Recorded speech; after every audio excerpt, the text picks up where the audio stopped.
এক রাজা তার উজিরকে অনেক ভালোবাসতেন। মন্ত্রী বলল, রাজা মশাই, আপনি উজিরকে এত ভালোবাসেন কেন? আমাকে তো উজিরের মতো ভালোবাসেন না। রাজা বললেন, মন্ত্রী, তুমি কি দেখতে চাও আমি কেন উজিরকে এত বেশি ভালোবাসি?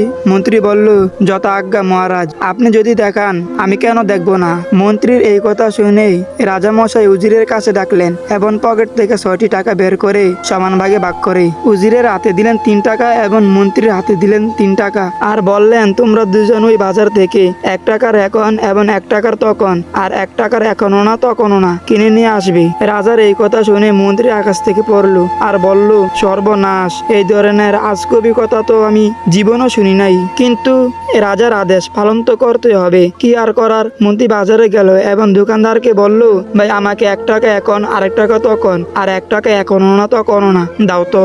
মন্ত্রীর এই কথা শুনে দোকানদার বলল, মাননীয় মন্ত্রী, আপনার কি মাথা খারাপ হয়েছে? এই ধরনের আজে বাজে কথা বলছেন? এখন আর তখন কি দোকানে বিক্রি হয় নাকি? মন্ত্রী বলল, আমি তো জানি দোকানে তো এখন আর তখন বিক্রি হয় না, তবে শুনেছিলাম বিপদে পড়লে নাকি বিড়াল বান্দরের গাছে ওঠে। আমারও আজকে সেই দশাই হয়েছে। তো যাই হোক, চেষ্টা করার পরও এখন আর তখন কিনতে পারলো না। ব্যর্থ হয়ে খালি হাতেই রাজদরবারে উপস্থিত হলো। কিছুক্ষণ পর আসলো রাজা মশাই। প্রথমে মন্ত্রীকে জিজ্ঞাসা করলো, মন্ত্রী, এখন আর তখন কি কিনে এনেছো?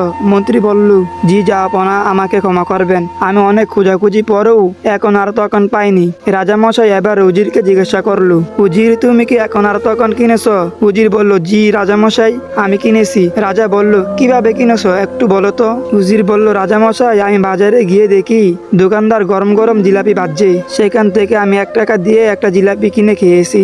এটাই হলো আমার এখন। কাল আসরের ময়দানে এই টাকা আমার কোনো কাজে আসবে না। তারপরে দেখলাম এক ভিক্ষুক ভিক্ষা করছে, আমি সেই ভিক্ষুককে 1 টাকা দান করলাম। সেই 1 টাকা হচ্ছে আমার তখন। কাল কিয়ামতের কঠিন মুসিবতের দিনে মা যখন সন্তানকে পরিচয় দেবে না, স্ত্রী যখন তার স্বামীকে চিনবে না, ওই ভিক্ষুকে দেওয়া 1 টাকা তখন আমাকে সাহায্য করবে।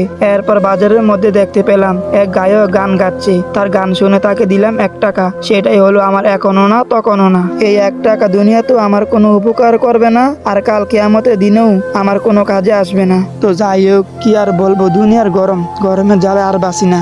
অনেক কষ্ট করে ভিডিওটা আপনাদের জন্য তৈরি করলাম। তো যাই হোক, আজকে এ পর্যন্তই। সবাই সুস্থ থাকবেন, ভালো থাকবেন, আমার জন্য দোয়া করবেন। খুদা হাফেজ।